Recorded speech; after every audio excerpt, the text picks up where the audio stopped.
Au nom d'Allah, le tout miséricordieux, le très miséricordieux. Ce qui est dans les cieux et ce qui est sur la terre glorifie Allah. À lui la royauté et à lui les louanges, et il est omnipotent.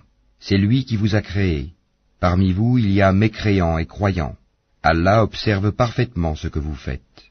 Il a créé les cieux et la terre en toute vérité, et vous a donné votre forme, et quelle belle forme il vous a donnée, et vers lui est le devenir. Il sait ce qui est dans les cieux et la terre, et il sait ce que vous cachez, ainsi que ce que vous divulguez. Et Allah connaît bien le contenu des poitrines. Ne vous est-elle pas parvenue la nouvelle de ceux qui auparavant ont mécru et qui ont goûté la conséquence néfaste de leur acte?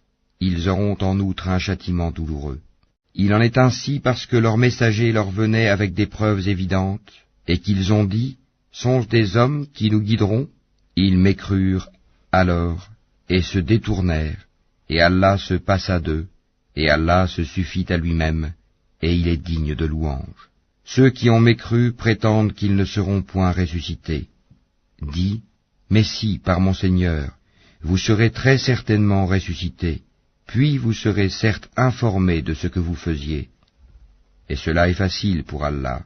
Croyez en Allah donc et en son messager, ainsi qu'en la lumière, le Coran, que nous avons fait descendre. Et Allah est parfaitement connaisseur de ce que vous faites.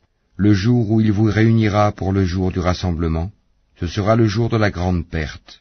Et celui qui croit en Allah et accomplit les bonnes œuvres, il lui effacera ses mauvaises actions et le fera entrer dans des jardins sous lesquels coulent les ruisseaux, où ils demeureront éternellement. Voilà l'énorme succès. Et ceux qui ont mécru et traité de mensonges nos versets, ceux-là sont les gens du feu, où ils demeureront éternellement. Et quelle mauvaise destination! Nul malheur n'atteint l'homme que par la permission d'Allah, et quiconque croit en Allah, Allah guide son cœur. Allah est omniscient.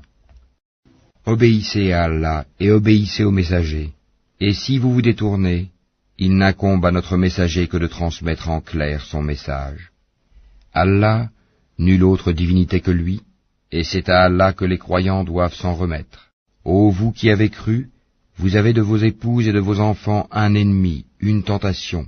Prenez-y garde donc, mais si vous les excusez, passez sur leurs fautes et leur pardonnez. Sachez qu'Allah est pardonneur, très miséricordieux. Vos biens et vos enfants ne sont qu'une tentation, alors qu'auprès d'Allah est une énorme récompense. Craignez Allah donc autant que vous pouvez, écoutez, obéissez et faites largesse. Ce sera un bien pour vous. Et quiconque a été protégé contre sa propre avidité, ceux-là sont ceux qui réussissent. Si vous faites à Allah un prêt sincère, il le multipliera pour vous et vous pardonnera. Allah cependant est très reconnaissant et indulgent.